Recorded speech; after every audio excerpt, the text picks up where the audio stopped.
Rien de spécial. Après zazen, je n'ai pas envie de parler. Je sens que faire zazen suffit. Mais si je dois dire quelque chose, je pense que j'aimerais dire comme il est merveilleux de faire zazen. Notre but est simplement de continuer à jamais cette pratique. Elle a débuté en des temps sans commencement et elle se poursuivra dans un futur infini. Au sens strict, il n'y a pas pour un être humain d'autre pratique que cette pratique. Il n'y a pas d'autre manière de vivre que cette manière de vivre. La pratique zen est l'expression directe de notre vraie nature. Évidemment, tout ce que nous faisons est l'expression de notre vraie nature, mais elle est difficile à réaliser sans cette pratique. L'activité fait partie de notre nature humaine et de la nature de tout être vivant. Tant que nous vivons, nous sommes toujours en train d'agir. Mais tant que vous pensez « je suis en train de faire ceci » ou « je dois faire ceci » ou « je dois atteindre quelque chose de spécial », en réalité, vous ne faites rien. Quand vous abandonnez, quand vous avez cessé de vouloir quelque chose, ou que vous n'essayez pas de faire quelque chose de spécial, alors vous faites quelque chose. Lorsque votre activité ne comporte pas d'idée d'acquisition, alors vous faites quelque chose. Vous ne faites pas zazen pour obtenir quoi que ce soit.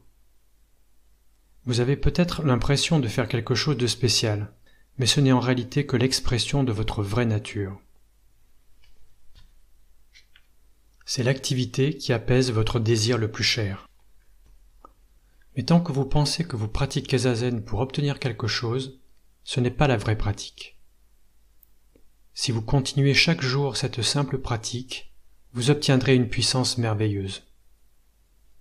Avant d'être atteinte, c'est quelque chose de merveilleux, mais une fois atteinte, ce n'est rien de spécial.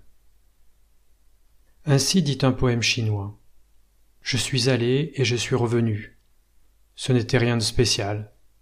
Rosanne, célèbre pour ses montagnes brumeuses, Sekko pour son eau. Les gens pensent que ce doit être merveilleux de voir cette célèbre chaîne de montagnes, toute voilée de brume, et l'eau qu'on dit couvrir la terre entière. Mais si vous y allez, vous verrez juste de l'eau et des montagnes. Rien de spécial. Ceci est assez mystérieux. Pour ceux qui n'ont pas fait l'expérience de l'illumination est une merveille. Mais s'ils l'atteignent, ce n'est rien. Et pourtant ce n'est pas rien. Comprenez-vous ? Pour une mère qui a des enfants, avoir des enfants n'est rien de spécial. C'est zazen. Aussi, si vous continuez cette pratique, vous acquerrez de plus en plus quelque chose. Rien de spécial, mais cependant quelque chose. Vous pouvez dire, ce sera la nature universelle, la nature de Bouddha, l'illumination. Vous pouvez lui donner beaucoup de noms. Mais pour celui qui l'a, ce n'est rien, et c'est quelque chose. Quand nous exprimons notre vraie nature, nous sommes des êtres humains. Quand nous ne l'exprimons pas, nous ne savons pas ce que nous sommes. Nous ne sommes pas un animal, parce que nous marchons sur deux jambes. Nous sommes autre chose qu'un animal, mais que sommes-nous ? Nous pouvons être un fantôme. Nous ne savons quel nom nous donner. Une créature de ce genre n'existe pas vraiment. C'est une trompeuse illusion. Nous ne sommes plus un être humain, mais nous existons bien. Quand le zen n'est pas le zen, rien n'existe. Intellectuellement, mes paroles n'ont pas de sens, mais si vous avez fait l'expérience de la vraie pratique, vous comprendrez ce que je veux dire. Si une chose existe, elle a sa vraie nature propre, sa nature de Bouddha. Dans le sutra du Parinirvana, le Bouddha dit « Tout a la nature de Bouddha ». Mais Dogen le lit ainsi « Tout est la nature de Bouddha ». Il y a une différence. Si vous dites « tout à la nature de Bouddha », cela signifie que la nature de Bouddha est dans chaque phénomène. La nature de Bouddha et chaque phénomène sont donc différents. Mais quand vous dites « tout est la nature de Bouddha », cela signifie que tout est la nature même de Bouddha. Lorsqu'il n'y a pas nature de Bouddha, il n'y a rien du tout. Une chose existant séparément de la nature de Bouddha n'est qu'une trompeuse illusion. Elle peut exister dans votre esprit, mais ce genre de choses n'existe pas en réalité. Être un humain, c'est donc être un Bouddha. Nature de Bouddha n'est qu'un autre nom pour dire nature humaine, notre vraie nature humaine. Ainsi, même si vous ne faites rien, en réalité vous faites quelque chose. Vous vous exprimez vous-même. Vous exprimez votre vraie nature.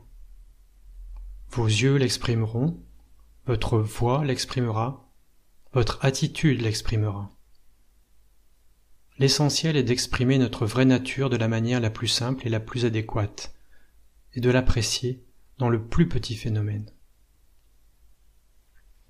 Dans la continuité de cette pratique, de semaine en semaine, d'année en année, vous verrez votre expérience devenir de plus en plus profonde, et vous la verrez couvrir toutes vos activités quotidiennes.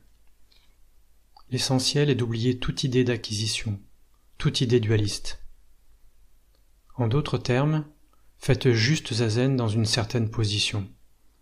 Ne pensez à rien. Restez simplement sur votre coussin, sans rien attendre. Alors vous reprendrez finalement votre nature véritable. C'est-à-dire votre nature véritable, tout simplement, reprend.